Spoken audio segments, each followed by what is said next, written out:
Since white America has been getting themselves in a tizzy, getting their panties all in a bunch about Bad Bunny during the Super Bowl, or should I say Benito Antonio Martinez Ocasio, I thought what a better time to talk about the history of Puerto Rico and everything that comes along with it. So let's talk about it. And if you like history, make sure to like, comment, and follow me as well, because I talk about history from time to time. And make sure to get this video across the algorithm to find anybody else that like history as well. If you're Puerto Rican, stand up. Now, I am not nothing related near close or anything to Puerto Ricans, but I wanted to talk about the history of Puerto Rico and share some things that some people may not have known about. And I also, as well, want any Puerto Ricans to feel free to talk about anything in my comments that I may have overlooked or incorrectly talked about. Please feel free to. This is all about learning correct history and unlearning incorrect things. So, we're going to talk about everything together and we're going to learn from one another. In this first part alone, I want to highlight the history of Puerto Rico before any Spanish or American influence took over the island.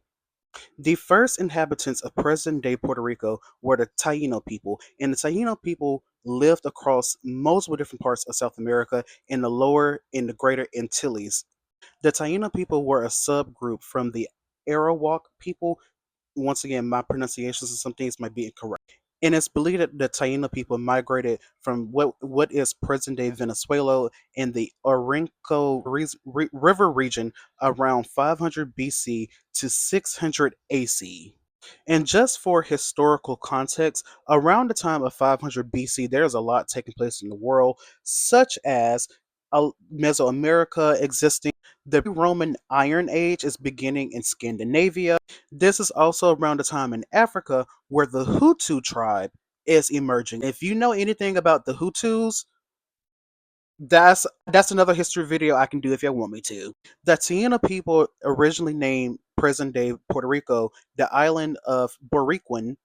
Once again, pronunciation is probably wrong on that. And this is also where the name in the term Boricua comes from, that most Puerto Ricans like to refer to themselves as. The word Boricuan meant the great land of the valiant and noble lord. A beautiful title for such a beautiful island.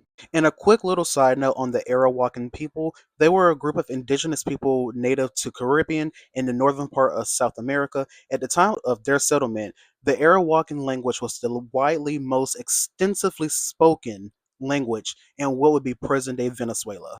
Now, going back to Puerto Rico, the Taino communities are the Yucayekis. Once again, my pronunciation is probably wrong. They consisted of a more matriarchal, y'all know the word I'm trying to say, society, with the leaders being the Kaki. I'm probably saying that wrong again, being a title only passed from the mother side of the family. So basically, if your mother, brother, son, whatever before was not in that bloodline, you cannot. The Taino people were limited when it came to ideas and procedures of agriculture. My words are all over the place. My mind is scrambled. And y'all will learn why. So, when it came to agriculture, the Taino people learned how to harvest cassava, in which I know cassava flour is widely used across all like tortillas, I believe, a lot of other foods as well. They also learned how to harvest pineapple and a lot of other fruits that we eat and know today, along with harvesting fish and basically a lot of other things that they could find. Now let's talk about the flora and fauna of Puerto Rico because I absolutely love plants.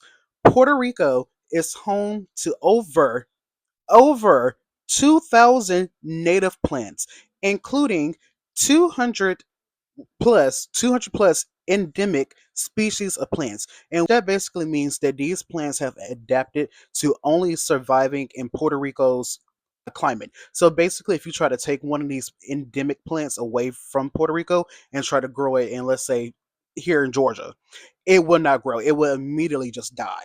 These plants include the desert cassia, the yergamo tree, the Puerto Rican palmetto, and the national flower of Puerto Rico, which is the Flor de Maga. We will be referring to that plant from now on as the Thespia grandiflora for obvious reasons. Now let's dig in, no pun intended, into the archaeological history of Puerto Rico. And archaeology, my God, archaeology is one of my favorite genres of science and history together. Researchers at University of Georgia have a pottery artifact that archaeologists believe was made between the years of 2000 BCE and 700 CE. They believe that this particular piece of pottery was used for food, whether it was for storing food, preparing food, or cooking food. And let's talk about some things that was happening during the year of 2000 BCE. Stonehenge was nearing completion. That's crazy to think about. The last woolly mammoth was going into extinction. You mean to tell me that woolly mammoths were still roaming the earth at this time period when the Taino people were still discovering basically Puerto Rico? Moving on before my brain explodes. Horses are being used and trained for transport, and the Bronze Age is starting over in China. The University of Georgia houses about 300 boxes alone of artifacts related to the history of Puerto Rico. Let me know if y'all want me to take a trip to Athens to go and look at some of these artifacts because I don't live too far from UGA. Now, here's where the archaeological history of Puerto Rico gets a little crazier. In 1993, a group of archaeologists discovered five skeletal remains. With using radiocarbon dating, researchers learned that these five remains lived between the years of 1900 BC, 800 BC, making these the oldest possible human remains in Puerto Rico, what would be present day Puerto Rico. And during the year of 1900 BC, the Sumerian dynasty is collapsing. Crete is starting to take over with the Minoan Old Palace period. And the oldest Egyptian medical text is written, which is the Khethun Gynecological Papyrus, written to explain fertility, pregnancy, and other gynecological health concerns. The Egyptians were so far advanced they was already talking about gynecological health way before Western medicine ever caught onto it.